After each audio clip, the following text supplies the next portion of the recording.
It's 8 in the morning at Grogan Primary School in Korogosho slums. This means assembly time. Pupils gather outside their classrooms to get some wise counsel from the teachers, and the day begins on a musical note.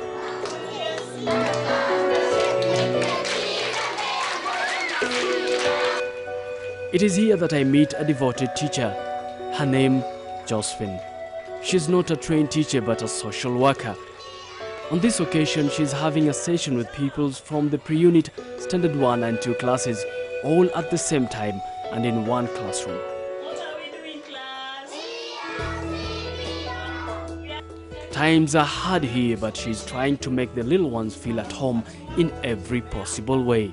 But what must be challenging here is the levels of concentration required. She has to juggle between the simultaneous yet different lessons. My mission today is to find out how and where she spends her time after school. And the reality soon sets in. Josephine lives less than 100 meters away from the school. On the way, she meets one of her sons, and she soon finds out that he has been kicked out of school for lack of school fees. Left with no option, she walks him home. This is her road to and from school each day. Raw sewer flows freely here, and garbage is thrown everywhere, and this is what Josephine calls home. It is nothing more than a shack.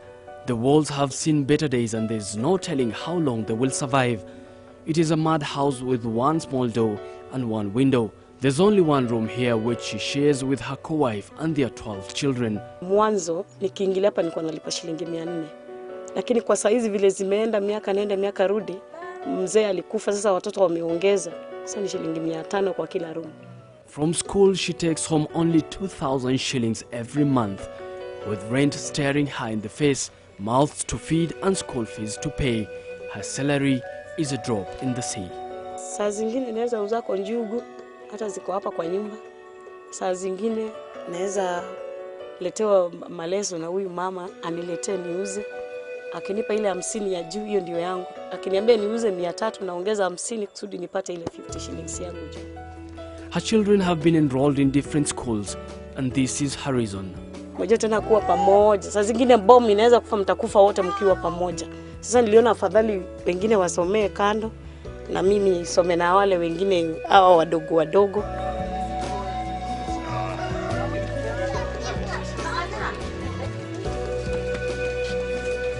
Caroline Mulwa is also a teacher here. She has only been teaching here for a couple of months. Her daughter always accompanies her to school even though she hasn't attained the school-going age. Caroline simply cannot leave her home. There's no one to take care of her. Caroline is married and shares his home with her in-laws. So unajua sana sana tunategemea wanafunzi na tunapata most of the parents are poor. Sasa hawawezi afford kulipanga hiyo fees venye inatakikana. Hasi walimu tuko kama volunteers. Hatuwezi kataa kufundisha tiju sasa hakuna pesa. Poverty stares her in the face, yet she picks herself up every morning to go and give hope to hundreds of children. Sometimes naulizanga Mungu kwani what happened? Unaona? Kwa sababu naonanga kuna very big difference. Hatuwezi kujikompea na mashule zingine zile zinajiita academy hata kwa performance kwa sababu tumekosa vitu nyingi sana. But just like many parents here in Korogosho, she is hopeful about tomorrow. Najuanga tu one day one time kutakuja kuwa na mabadiliko kwa sababu hata mkiangalia Yesu wetu alizaliwa mahali pengine apange julikana ati mtu wa maana kama yeye anaweza zaliwa. Watu walikuwa na expect atazaliwa kwa place ka hiyo, lakini alizaliwa in Bethlehem. Sasa mimi uchukulia hapa Korokocho nikaa ni Bethlehem. In Madhari slums, things are not any better for Caroline. Was he absent? And then he put a question mark at the end of that. She wasn't able to raise college fees and opted to teach at this school, the Jeffries Academy. Her classroom made of iron sheets. It is a congested classroom, but she has to ensure that each pupil here gets a fair share of education. Well, at least under these circumstances.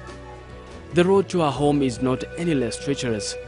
Here, the filth of open drains and slippery paths are part of the welcome party. The stench of human waste is unbearable, and illicit brew flows freely in every corner.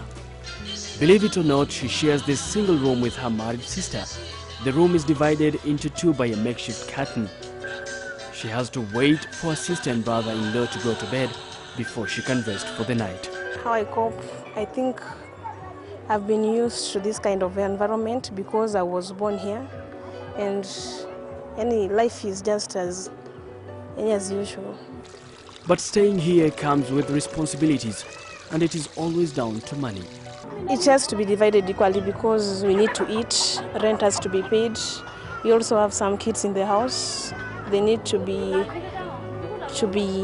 given those basic needs like clothes. The food from home is not always enough to take her through the day, and sometimes she has to teach on an empty stomach. If we go without food, teaching becomes difficult because you feel as if you have strength. But somewhere in Fort Nyayo slums, life is even harder for Kennedy Owino. This is his class of Standard 8 pupils, and soon they will be sitting their final exams, a litmus test for all these efforts.